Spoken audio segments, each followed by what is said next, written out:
할렐루야.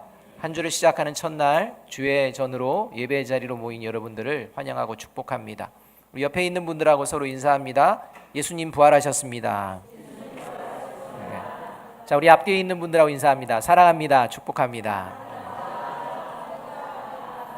네. 우리가 계속해서 부활하신 예수님을 기억하면서 말씀을 들었으면 좋겠습니다. 특별히 이 5월은 이 사랑의 달이라고 이제 명칭을 많이 부르는데요. 여러분이 생각하는 이 땅에 최고의 사랑이 있다면 어떤 것이 최고의 사랑이라고 생각하십니까? 이 땅에 존재하는 최고의 사랑, 어디에서 누구에게서 볼 수 있을지 한번 생각해 보시면서 제가 4가지를 말씀드릴 테니까 그 중에 여러분이 생각하는 최고의 사랑, 그 사랑이 어떤 사랑인지 한번 대답해 보시기 바랍니다. 첫 번째는 친구 간의 사랑입니다. 친구들 간의 사랑. 두 번째는 남녀 간의 사랑입니다. 세 번째는 부모님의 사랑입니다. 네 번째는 그리스도인의 사랑입니다. 여러분이 생각하시기에 어떤 사랑이 최고의 사랑입니까? 헬라어로 얘기하면요, 친구들의 사랑을 필리아라고 합니다. 남녀 간의 사랑은 에로스라고 합니다. 그리고 이 부모님의 사랑을 포함한 가족들의 혈연 간의 사랑을 스톨게라고 합니다. 그리고 그리스도인의 사랑을 아가페라고 합니다. 자, 어떤 사랑이 최고의 사랑입니까? 그리스도인의 사랑이 이 땅에서 보여낼 수 있는 최고의 최상의 사랑이라는 것입니다. 믿으십니까? 우리 옆에 있는 분들에게 얘기합니다. 최고의 사랑을 보고 싶으십니까? 그 다음에 얘기해 줍니다. 저를 보십시오. 왜 그걸 안 합니까? 지금 대답은 제대로 그리스도의 사랑이 최고의 사랑입니다 대답은 했는데, 그러면 최고의 사랑을 보고 싶으십니까? 라는 질문에 어떤 대답이 나와야 됩니까? 저를 보세요 라는 이 대답이 일단 마음에 있어야 합니다. 저와 여러분이 보기에 아닌 것 같은데 할지라도 품어야 합니다. 왜 그리스도인의 사랑이 최고냐? 첫째로 그리스도인만이 완벽한 사랑을 알고 있고 그 사랑을 세상 가운데에 보여주기 위해서 보냄받은 존재이기 때문입니다. 그러니까 완전한 사랑이 뭐냐? 이것을 알 수 있는 존재는요, 그리스도인밖에 없다는 것입니다. 그리고 그것을 알게 된 그리스도인이 세상 가운데 보냄을 받았다는 것입니다. 요한일서 4장 7절 9절은 그래서 이렇게 말씀합니다. 사랑하는 자들아, 우리가 서로 사랑하자. 사랑은 하나님께 속한 것이니 사랑하는 자마다 하나님으로부터 나서 하나님을 알고 사랑하지 아니하는 자는 하나님을 알지 못하나니 이는 하나님은 사랑이심이라. 하나님의 사랑이 우리에게 이렇게 나타난 바 되었으니 하나님이 자기의 독생자를 세상에 보내심은 그로 말미암아 우리를 살리려 하심이라 라고 말씀하십니다. 다시 말하면 예수 그리스도를 믿는 이 믿음이요, 예수 그리스도의 부활을 믿는 이 믿음이 단순히 구원을 이루는 믿음이 아니라 이제 하나님이 사랑이심을 알고 이 완전한 사랑의 하나님 사랑을 이 땅 가운데에 보여내기에 힘쓰는 그런 존재로 나아가는 것이 그리스도인이다, 이렇게 말씀하고 있습니다. 그래서 이 사랑을 보여내지 못하는 존재는 하나님을 알지도 못하고 하나님과 함께하는 것도 아니다, 이렇게까지 말씀하고 있는 것을 볼 수가 있습니다. 둘째로 그리스도인의 사랑이 최고인 이유는 어디에 있느냐? 그리스도인이 알고 믿고 보여내는 사랑은 이 땅에서 한시적으로 보여내는 것이 아니라 영원하기 때문입니다. 이 땅을 살아가는 사람들이 이야기하는 사랑은요, 한시적입니다. 그러나 그리스도인들이 알고 보여내는 사랑은 영원에 잇대어져 있다는 것입니다. 따라서 예수 그리스도를 영접한 뒤에 그리스도인들이 이제 보여내는 사랑은요, 영원에 이르는 그 사랑이라는 것입니다. 그래서 오늘 우리가 읽은 고린도전서 13장 8절은 이렇게 말씀하고 있습니다. 함께 한번 읽어볼까요? 시작. 사랑은 언제까지나 떨어지지 아니하되 예언도 패하고 방언도 그치고 지식도 패하리라. 예언, 방언, 지식 이렇게 몇 가지를 이야기하지만 실제적으로는 이 땅의 모든 것들이 실제 주님 오시는 그날 다 사라진다는 것입니다. 다 의미가 없어진다는 것입니다. 그런데 오직 의미 있게 남아있는 게 뭐냐? 사랑이다. 이렇게 얘기하는 것입니다. 그러니까 영원히 존재하고 영원히 사라지지 않는 그 사랑, 이 사랑을 알고 보여내는 존재가 그리스도인이기 때문에 최고의 사랑을 보고 싶다면 누구에게 가야 합니까? 그리스도인에게 가면 되고, 최고의 사랑을 경험하고 싶으면 어디로 모이면 됩니까? 교회로 모이면 된다는 것입니다. 예수 그리스도의 부활을 믿으며 이 예배 자리에 모인 저와 여러분의 사랑, 그것은 예수님의 부활을 믿는 그리스도인으로서 이제 진정한 하나님의 사랑을 고백할 뿐만 아니라 그 하나님의 사랑을 보여내는 그런 존재라는 사실을 잊어서는 안 됩니다.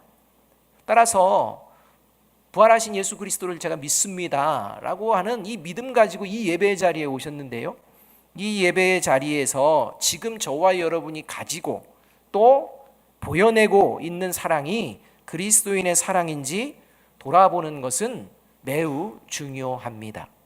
하나님에 속해 있는지 아닌지를 결정할 뿐만 아니라 특별히 5월 사랑의 가정의 달을 맞이하여서 이 사랑으로 우리가 삶을 살아내고 있는지 다시 돌아볼 수 있기 때문입니다. 특별히 우리가 살아가는 이 시대는요, 어느 시대와는 비교할 수 없을 정도로 사랑이라는 용어들이 넘쳐납니다. 그런데 실제 사랑에 목말라 있습니다. 사랑이란 이야기들이 여기저기서 다양한 모습으로 다양한 형태로 드러나고 있고 하는데, 그건 이면에 무엇을 얘기하느냐? 진정한 사랑을 찾을 수가 없기에 그 온전한 사랑을 찾을 수 없어서 이렇게 사랑하는 것이 온전한 사랑인가? 저렇게 사랑하면 내가 그 사랑에 거할 수 있을까? 라고 하며 다양한 방법들의 것들을 지금 계속 보여주고 얘기하고 있다는 것입니다. 심지어 동성애도 사랑이다 이렇게까지 얘기하는 이런 시대까지도 우리가 접해 있는 것이 사실입니다. 심지어 교회마저도 그리스도의 사랑이 아닌 이 세속적이고 변질된 사랑으로 오염되고 있는 이러한 때가 저와 여러분이 예배드리는 오늘 이 시대의 한국의 모습이라는 것을 기억하시면서 오늘 이 예배 자리에서 저와 여러분이 가지고 있는, 그리고 저와 여러분이 살아내고 있는 그 사랑이 과연 그리스도의 사랑인지 돌아보아야 합니다. 오늘 본문의 말씀이 등장한 고린도 교회가 그 문제에 봉착해 있습니다. 고린도 교회는 사도 바울이 개척을 하였고 이제 이 교회 가운데에 편지를 보낸 내용이 오늘 우리가 읽은 본문의 말씀에 등장합니다. 당시 고린도 교회는요, 하나님의 은혜를 그 어느 교회보다도 풍성하게 받고 누리는 교회였습니다. 고린도전서 1장 5절 7절에 의하면 고린도 교회 성도들은 말하는 솜씨나 재주가 뛰어났습니다. 그래서 언변이 뛰어났다고 얘기합니다. 또 해박한 지식을 가지고 있습니다. 그래서 모든 지식에 부족함이 없다라고 이야기를 합니다. 또 각종 은사도 풍족하게 받았다는 이러한 고백이 고린도전서 1장 5절 7절에서 나오는 이런 교회입니다. 어쩌면 천국을 늘 경험할 수 있는 가장 이상적인 이 땅의 교회 공동체의 모습, 그런 모습이 아닐까. 언변이 뛰어납니다. 논리 정연합니다. 거기다가 가지고 있는 지식은 해박합니다. 많이 압니다. 또한 능력들이 있습니다. 은사들이 넘쳐납니다. 이러한 사람들이 모여있는 교회, 어쩌면 정말 하나님의 나라를 경험할 수 있는 이러한 조건들을 갖춘 교회가 고린도 교회가 아닐까 생각해 볼 수 있다는 것입니다. 그런데 문제는 이렇게 언변이나 지식이나 은사에 부족함이 없었던 고린도 교회의 실상은 다툼과 분쟁과 갈등이 끊이지 않았고, 심지어 음행은 물론 성도들 간에 서로 세상 법정에 고소 고발하는 이런 일들이 벌어지고 있었고, 예배는 부질서하게 드려지는 이러한 상황이 고린도 교회에 나타나고 있었다는 것입니다.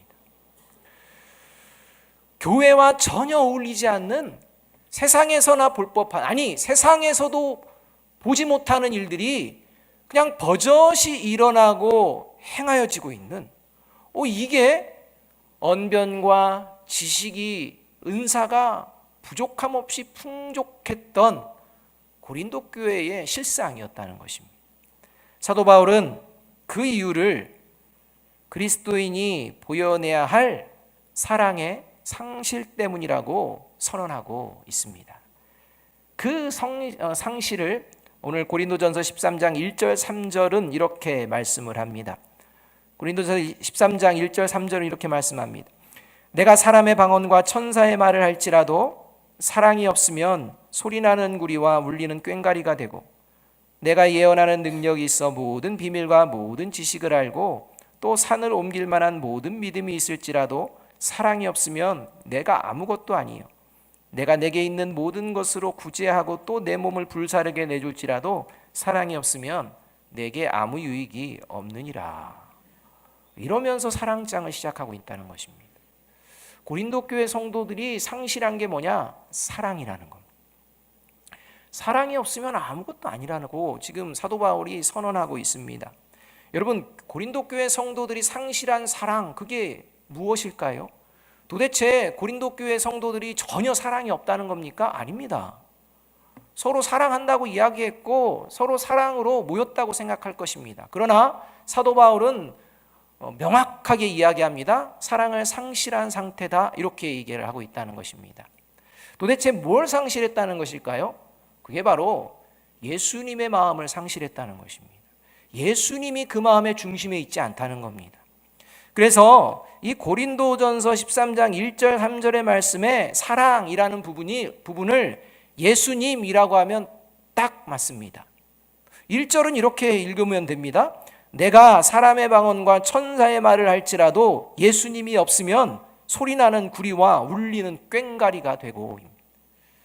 여러분, 저와 여러분이 오늘 찬송하고 기도하고 하나님께 외치는 모든 외침, 그 중심, 그 마음의 심령 중심에 예수님이 없는, 예수님의 사랑이 없는 그러한 모습의 찬송과 모든 것들, 하나님이 들으시기에는 뭐로 들은다? 꽹과리. 여러분, 꽹과리라는 건 하나님이 소음으로 듣는다는 것입니다. 듣고 싶지 않다는 것입니다. 그저 가식으로 하는 모든 것, 그거 소음일 뿐이다라고 말씀하고 있는 것입니다. 따라서 예수 그리스도를 영접한 그리스도인의 마음 가운데에는 언제나 이 하나님의 사랑, 예수 그리스도가 저와 여러분의 사랑의 동기가 되어야 할 줄로 믿습니다. 이 예수 그리스도, 그 마음을 영접한 그리스도인의 사랑, 그리스도인이 보여내는 사랑, 어떠한 모습인지 오늘 본문이 잘 이야기해 주고 있는데, 첫 번째는 성숙한 사랑입니다. 저와 여러분의 사랑이 성숙해지고 있는지 보아야 합니다. 성숙해지지 않고 있다면 그 안에 예수님의 사랑이 없습니다. 여러분, 그것을 알아야 합니다. 11절 말씀 함께 한번 읽어봅니다. 11절입니다. 시작. 내가 어렸을 때에는 말하는 것이 어린아이와 같고 깨닫는 것이 어린아이와 같고 생각하는 것이 어린아이와 같다가 장성한 사람이 되어서는 어린아이의 일을 버려놓으라, 이렇게 말합니다. 이 말씀은 우리가 충분하게 잘 이해할 수 있는 말씀입니다. 어린아이라는 용어가 나오는데, 여기서 어린아이는요, 유아를 이야기합니다. 그러니까 갓난아이와 같은 이런 존재를 표현한 용어입니다. 그러니까 지금 사도 바울이 이 사랑과 관련돼서 비교하는데, 어린아이와 같은 미숙한 사랑이 있고 어른과 같은 성숙한 사랑이 있다는 것입니다. 그래서 이 어린아이와 성숙한 사람은 다르지 않습니까? 많이 다르지 않습니까? 오늘 본문에는요, 말이 다르고 생각하는 것이 다르고 깨닫는 것이 다르다, 이렇게 얘기합니다. 그러니까 말이 다르다라는 것은 어린아이가 사용하는 용어의 한계와 정도, 이것과 어른들이 사용하는 것은 다릅니다. 그렇지 않습니까? 어른이 되면, 성숙해지면 밥을 달라고 할 때 어떻게 합니까? 밥 주세요 이렇게 얘기합니다. 애들이 그럽니까? 애기는 어떻게 합니까? 그냥 웁니다. 그리고 뭐 표현한다면 맘마나 뭐 하여튼 그런 거 주세요 없습니다. 그럴 때 저와 여러분이 그러면 안 되지, 밥 주세요 해요. 합니까? 안 한다는 겁니다. 그것 때문에 스트레스 안 받습니다. 말이 다릅니다. 또 여기서 깨닫다라는 용어가 있는데요, 어린아이의 깨닫다라는 이 깨닫다는 이해하다라는 말입니다. 이해력이 다릅니다. 어린아이가 생각하는 이해력과 어른이 생각하는 이해력 다릅니다. 다시 말하면 배려하는 게 다르다는 것입니다. 어린아이가, 유아가 배려하는 거 봤습니까? 지금 울어야 되는데 지금 부모님이 주무셔요. 그러니까 배려해서 자야지. 안 합니다. 그냥 냅다 그냥 웁니다. 근데 어른은 그렇지 않습니다. 부모님이 주무시니까 내가 좀 조용히 해야겠구나. 배려합니다. 다르다는 겁니다. 또 판단하다, 생각하다라는 말이 있는데 이것은 판단하는 것을 말해요. 판단력입니다. 그러니까 옳고 그름을 판단하는 판단력이 다릅니다. 이걸 해야 좋은 건지 아닌지 이 유아와 이 어른은 완전히 다릅니다. 미숙한 자와 성숙한 자, 이렇게 언어와 이해력과 판단력이 확연하게 다른 이것을 이야기하고 있습니다. 어제 청소하는 토요일이어서 우리 김정희 장로님과 조경래 권사님이 오셨는데 아이를 데리고 왔습니다. 손주를 데리고 왔습니다. 식사를 마치고 나서 이제 서류를 좀 볼 게 있어가지고 장로님과 같이 좀 얘기를 하고 있는데요. 얘기하고 있는데 이 지우가 말이죠, 갑자기 고개를 뻣뻣하게 들려고 하고 발을 바둥거리고 손을 앞으로 뻗으면서 제가 가지고 있는 서류를 막 집어가려고 하는 것입니다. 그래서 지우야 주세요 해봐, 이렇게 하겠습니까? 안 하죠. 애가 그럴 수 있으니까 관심 있구나. 그래서요, 그래? 그래서 한번 이렇게 앞으로 내밀어 봤습니다. 그랬더니 탁 붙잡는 겁니다. 그리고 나서 어디로 가게요? 입으로 갑니다. 그 종이를 입으로 막 이끄는 겁니다. 그래서 얼른 못하게 막았습니다. 여러분, 아기는요, 이게 나한테 좋은지 싫은지 유익한지 무익한지 잘못되는지 알 수 없습니다. 알지 못합니다. 여러분, 그리스도인의 사랑은요, 이런 미숙한 모습에서 머무는 사랑이 아니라는 것입니다. 지금 고린도 교회는요, 예수 그리스도로 말미암아 신앙생활을 할수록 성숙해져야 하는데요, 지금 사도 바울이 2차 전도 여행 때 고린도 교회를 세운 뒤에 지금 4년 이상이 흘렸습니다. 하나님의 말씀을 듣고 하나님의 말씀으로 모이며 예배하며 나아갔던 자리가 4년 이상이 넘었는데요, 4년 이상이 넘으면 이제 신앙이 성숙해야 됩니다. 그런데 4년이 지난 이때에도 고린도전서 3장 1절에서 2절에 의하면 오히려 고린도 교회의 성도들 상태는 성숙한 자는 없고 모두가 젖이나 먹어야 할 미숙한 유아들만 있노라고 사도 바울이 선언하는 것을 볼 수가 있습니다. 그러니 유아와 같이 미숙한 사람들이 모여가지고 뭘 하니 얼마나 행동이 유치하겠습니까? 얼마나 많은 다툼과 소란이 있겠습니까? 그래서 문제가 끊임없이 일어나고 있었던 것입니다. 어떻게 말하고 행동하는 것이 옳고 그른지 판단할 능력이 없는 겁니다. 상대방을 이해하고 배려하는 모습이 없는 것입니다. 해야 할 말과 하지 말아야 할 것을 가리지 못하는 그러한 모습이 지금 고린도 교회가 예수 그리스도를 믿고 나서 시간이 지난 뒤에도 여전하다는 것입니다. 아마 고린도 교회 성도들은 이런 사도 바울의 편지에 반박할 수도 있었을 것입니다. 아니라고, 우리는 나름대로 사랑하며 나아간다고, 예수님의 사랑으로 우리는 살아가고 있다고, 무슨 소리를 그렇게 하냐고 라고 이야기할 수도 있을 것입니다. 그런데요, 그렇게 반박하는 사람들이 잘 살펴야 될 게 있습니다. 그게 뭐냐면 자신들이 생각하고 행동하는 사랑이 하나님의 사랑이 아니라 세상 사람들이 이야기하는 사랑, 이것을 착각하며 하나님의 사랑이라고 생각하며 행동한다는 것입니다. 여러분, 하나님을 믿지 않는 사람도 성숙한 사랑을 이야기합니다. 미숙한 사랑, 그거는 잘못됐다고 이야기합니다. 이기적인 사랑, 여러분 성숙한 사랑입니까? 미숙한 사랑입니까? 미숙한 사랑입니다. 세상에 나가서 물어보십시오.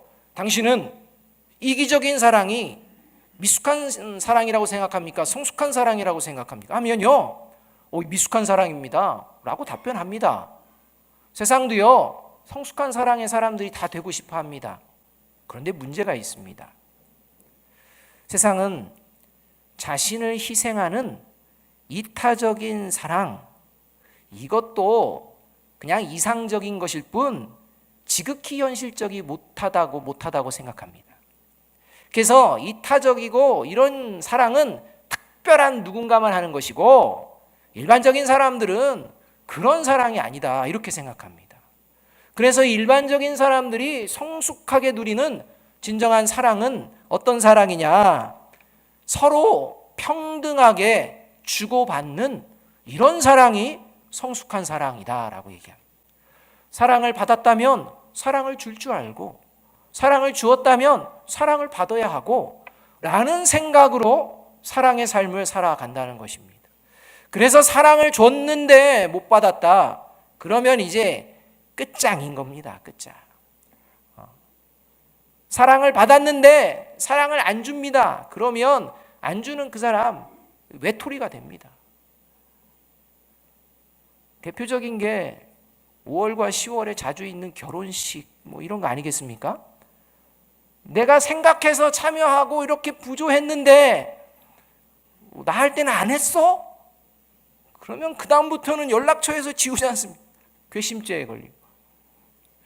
이러한 사랑, 이 사랑이 지각이 있고 성숙한 사랑이라고 세상은 이야기한다는 겁니다. 그런 생각 가지고 교회 안에서 서로를 사랑한다고 이야기하는 이런 모습은 없는지 돌아보아야 합니다. 이러한 세상의 사랑, 이건 사탄의 속임수입니다. 이러한 세상의 속임수와 간사한 유혹을 받아들이고 살아가는 모습을 성경에서 오늘 본문에 등장하는 어린아이와 같다는 용어를 사용하고 있습니다. 에베소서 4장 14절 말씀입니다. 에베소서 4장 14절은 이렇게 말씀합니다. 이는 우리가 이제부터 어린아이가 되지 아니하여 사람의 속임수와 간사한 유혹에 빠져 온갖 교훈의 풍조에 밀려 요동하지 않게 하려 함이라, 이렇게 말합니다. 유아의 특징은 잘 속고 간사한 유혹에 빠지고 교훈과 풍조, 세상적인 것에 그냥 휩쓸린다는 것입니다. 그런데 왜 이렇게 되느냐? 13절에서는요, 그리스도의 장성한 분량에 이르지 않기 때문이라고 이야기하는 것입니다. 그러니까 예수 그리스도의 장성한 분량이라는 건 예수 그리스도의 사랑으로 그 신앙이 성숙되어져야 되는 모습으로 나가야 되는데, 그것을 하지 않는 자는 그 미숙한 유아와 같은 그런 모습으로 속이고 속고 유혹받고 세상의 풍조가 이러니 나도 그 정도로 하면서 살아가는 이런 모습에 빠지게 된다는 것입니다. 예수님께서는 그리스도인들에게 분명하게 말씀하고 계십니다. 마태복음 5장 44절 46절입니다. 나는 너희에게 이르노니 너희 원수를 사랑하며 너희를 박해하는 자를 위하여 기도하라. 이같이 한즉 하늘에 계신 너희 아버지의 아들이 되리니 이는 하나님이 그 해를 악인과 선인에게 비추시며 비를 의로운 자와 불의한 자에게 내려주심이라, 이렇게 말합니다. 하나님께서 악인이나 선인이나 관계없이 하나님의 긍휼과 사랑을 부어주고 계신다는 것입니다. 이와 같이 그리스도인은 어떻게 해야 되느냐? 46절 말씀은 이럽니다. 함께 한번 읽어봅니다. 시작. 너희가 너희를 사랑하는 자를 사랑하면 무슨 상이 있으리요? 세리도 이같이 아니하느냐? 이렇게 말씀합니다. 초대교회에 있을 당시 2세기에 이 사상가였던 셀수스라는 사람이 있습니다. 이 셀수스라는 사람이 이 최초로 이제 기독교를 비판하는 책을 썼습니다. 진실한 담화라는 책을 썼는데요, 그 그 책 안에서 초창기의 기독교인들에 대해서 이렇게 비판을 합니다. 그들은 논리와 상식을 벗어난 사람들이다. 그들은 인사도 나누기 전에 사랑하며 알지도 못하면서 사랑한다. 이렇게 말합니다. 그러니까 기독교인들을 보니까 참으로 어리석다는 겁니다. 아무리 상식도 없고 논리도 없어도 그렇지 그 사람이 누군지 알지도 못하면서 막 사랑하려고 한다는 것입니다. 상대방의 경제적인 상황이 어떠한지, 상대방의 사상적인 배경이 무엇인지, 상대방의 사회적인 지위가 어떠한지, 상대방이 어떠한 문화와 또 어떤 민족 또 어떠한 것에 관심이 있고 어느 소속인지 이러한 것들에 대해서 먼저 알아보는 그런 생각은 전혀 없고 그냥 무작정 사랑하려고 한다는 것입니다. 그러니 얼마나 어리석느냐 이렇게 비판하는 그러한 비판의 내용입니다. 인사도 나누기 전에 사랑하고 알기도 전에 사랑하는 이 초대교회의 신자들의 사랑, 이것이 예수 그리스도의 사랑을 닮아가는 그리스도인의 사랑인 줄로 믿습니다. 이렇게 그리스도인다운 성숙한 사랑을 품고 보여내는 저와 여러분이 되기를 주님의 이름으로 축복합니다. 두 번째로 예수 그리스도를 그 마음 가운데 영접한 그리스도인의 사랑은요, 어떤 사랑이냐면 포기하지 않는 사랑입니다. 12절 말씀을 함께 한번 읽어보겠습니다. 12절입니다. 시작. 우리가 지금은 거울로 보는 것 같이 희미하나 그때에는 얼굴과 얼굴을 대하여 볼 것이요 지금은 내가 부분적으로 하나 그때에는 주께서 나를 아신 것 같이 내가 온전히 알리라. 이렇게 말합니다. 사도 바울은요, 사랑과 함께 사랑을 행하는 그리스도인의 이야기를 진행하면서 어떤 이야기를 하냐면 지금은 그리고 그때는 이라는 용어를 사용해서 이야기를 하고 있습니다. 하나님의 사랑을 가지고 살아가는 존재는 어느 때를 바라보며 살아가느냐? 그때를 바라보며 살아간다는 것입니다. 그때를 바라보며 오늘 지금을 살아가게 된다는 것입니다. 그때가 어느 때느냐? 그때는 예수 그리스도께서 재림하시는 이제 완전한 하나님의 나라가 펼쳐지는 모든 것이 완전하게 드러나는 그때를 이야기합니다. 모든 것이 완전히 드러나는 그때 저와 여러분 또한 완전하게 될 줄로 믿습니다. 완벽해질 줄로 믿습니다. 그러나 지금은 아니라는 겁니다. 그때는 분명하게 완벽해지겠지만 지금은 그 완전과 완성을 향해 나아가는 불완전과 미완성의 모습이 나와 우리의 모습이라고 말씀하고 있는 것입니다. 그래서 지금 내가 생각하고 판단하고 추측하는 이 모든 것이 온전하고 완전한 것이 아니라 부족할 수 있다는 생각, 이 생각으로 나를 돌아볼 뿐만 아니라 다른 사람도 그러한 모습으로 대하며 겸손하게 나아가는 모습, 내가 부족한 것처럼 저에게도 부족한 것이 있다라고 생각하며 그러한 마음으로 대하는 이 모습이 그리스도인의 모습이라는 것입니다. 그래서 성숙한 신앙인은요, 자신이 항상 부족함을 알고 상대방을 겸손하게 대하는 그러한 모습 속에서 이제 어떤 모습으로 차츰차츰 변화되느냐? 성숙한 신앙인으로 변화된다는 것입니다. 처음에는 미숙한 신앙으로 시작합니다. 그러나 그 누군가 성숙한 먼저 된 신앙인을 통해 내가 그리스도인으로서 어떤 사랑의 모습으로 세워져야 될지 배우고 자라게 되어지고 어느 순간 성숙한 사랑에 이르고 또 여전히 미숙한 사랑에 있는 이를 미숙하다고 정죄하거나 비판하는 것이 아니라 그 미숙함의 모습은 그러한 모습이라고 인정하며 그도 예수 그리스도의 영을 통해 신앙생활하는 가운데에 성숙에 이를 줄로 믿는 이 믿음으로 나아가게 된다는 것입니다.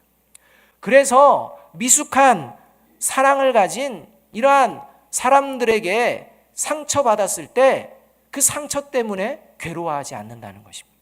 그 상처를 받았을 때 나에게 이렇게 했어? 라고 하며 이제는 너에게는 내가 하나님의 사랑 보여내지 않겠어 라고 절교하지 않는다는 것입니다.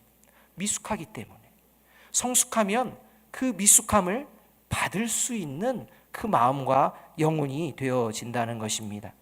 따라서 예수 그리스도를 마음에 영접한 사람은 비록 지금 나와 함께 있는 사람이 미성숙해 보일지라도 그 안에 예수 그리스도가 함께 할 때 그 모습이 장차 또 그때에는 완전한 모습으로 성숙한 모습으로 변화될 줄로 믿습니다. 나는 믿음으로 하나님의 사랑을 포기하지 않고 그 사랑으로 대하게 된다는 것입니다. 여러분, 그 사랑으로 대하시는 분이 누구냐? 하나님이시오 예수님이십니다.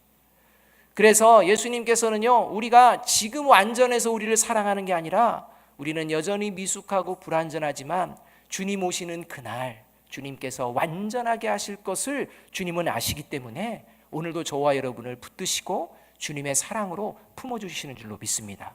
이 사랑이 나 자신뿐만 아니라 내 자녀에게, 남편에게, 아내에게, 일터에 있는 이들에게 전달되는 저와 여러분이 되어야 합니다. 이사야서 49장 15절은 그래서 하나님께서 이렇게 말씀합니다. 여인이 어찌 그 젖 먹는 자식을 잊겠으며 자기 태에서 난 아들을 긍휼히 여기지 않겠느냐. 그들은 혹시 잊을지라도 나는 너를 잊지 아니할 것이라.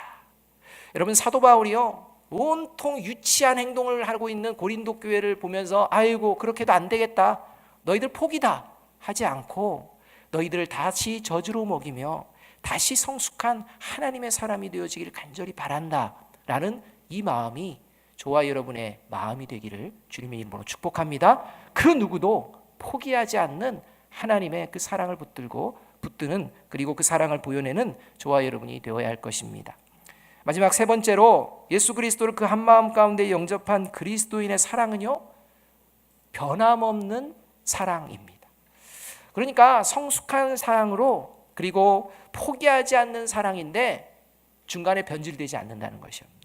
변함없는 사랑으로 나아간다는 것입니다. 13절 말씀 함께 한번 읽어봅니다. 시작.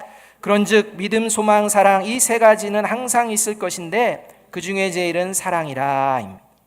예수 그리스도의 부활하심을 믿고 주님이 다시 오실 그때를 늘 기억하며 살아가는 그리스도인들은 그래서 어떤 삶을 오늘 살아가느냐? 하나님의 사랑을 끊임없이 배우고 끊임없이 가르치고 끊임없이 보여내는 삶을 살아가게 됩니다. 왜냐하면 그리스도인은요, 이 땅에서 영원히 살 존재가 아니라 이 땅은 다 이제는 사라지고 영원한 하나님의 나라에서 살아갈 존재인데, 이 영원한 하나님의 나라에서 살아가는 삶의 방식이 뭐냐? 사랑입니다. 믿음 아닙니다. 소망 아닙니다. 사랑입니다. 여러분, 하나님의 나라에서 영원히 삶을 살아가는 유일한 방식은 사랑입니다. 여러분, 영원한 하나님의 나라에서는 믿음이 필요 없습니다. 믿음이 존재하지 않는다는 게 아닙니다. 믿음이 필요가 없습니다. 왜입니까? 의심이 없기 때문입니다. 하나님의 나라가 있고 하나님이 계신데 무슨 의심이 있겠습니까? 그러니까 믿음이 필요 없습니다. 영원한 하나님의 나라에서 꿈꿔야 될 소망이 있겠습니까? 없습니다. 왜냐하면 꿈꾸던 하나님의 나라에 살고 있는데 무슨 소망이 또 필요가 있겠습니까? 그러나 여전히 남아있는 것이 있습니다. 그게 뭐냐? 사랑입니다. 여전히 영원한 게 뭐냐? 사랑입니다. 그래서 이 사랑이 최고라고 이야기하는 것은 하나님의 사랑이 영원하고 이 사랑이 하나님 나라에서의 삶의 방식이고 이 사랑이 그리스도인들이 이 땅을 살아내며 보여내는 사랑이기 때문입니다. 그래서 최고입니다. 따라서 아직 예수 그리스도의 재림이 이루어지지 않은 이 세상을 살아가는 동안 그리스도인의 믿음과 이 소망이 변질되지 않는 유일한 길이 있다면 그게 뭐냐? 하나님의 변함없는 사랑으로 살아내는 길입니다. 만약 하나님의 사랑을 변질시키기 시작하면 그때부터 믿음과 소망도 변질됩니다. 그래서 하나님의 나라는 없어지고 이 땅에서의 것들만 세우게 됩니다. 따라서 믿음과 소망이 든든하게 마지막까지 세워지기를 원하신다면 다른 게 아니라 세상의 것들을 먼저 추구하는 것이 아니라 하나님의 사랑을 품고 보여내는 저와 여러분이 되기를 주님의 이름으로 축복합니다. 혹시 갑돌이와 갑순이 노래 아세요? 갑돌이와 갑순이, 젊은 사람들은 잘 모를 텐데요. 아마 강원도 청춘인가 봐요. 갑돌이와 갑순이는 한 마을에 살았더래요. 드랬요. 뭐 이러니까 강원도 쪽인지 하여튼. 그런데요, 이 노랫말 가사를 잘 살펴보면 갑돌이와 갑순이는요 서로 애틋하게 사랑을 했습니다. 그런데 어떻게 됩니까? 다른 사람한테 시집가고 장가가 버립니다. 그리고 그 이유가 무엇인지 가사에 구구절절이 이렇게 나옵니다. 둘이는 서로 사랑을 했더래요. 그러나 둘이는 마음뿐이래요. 겉으로는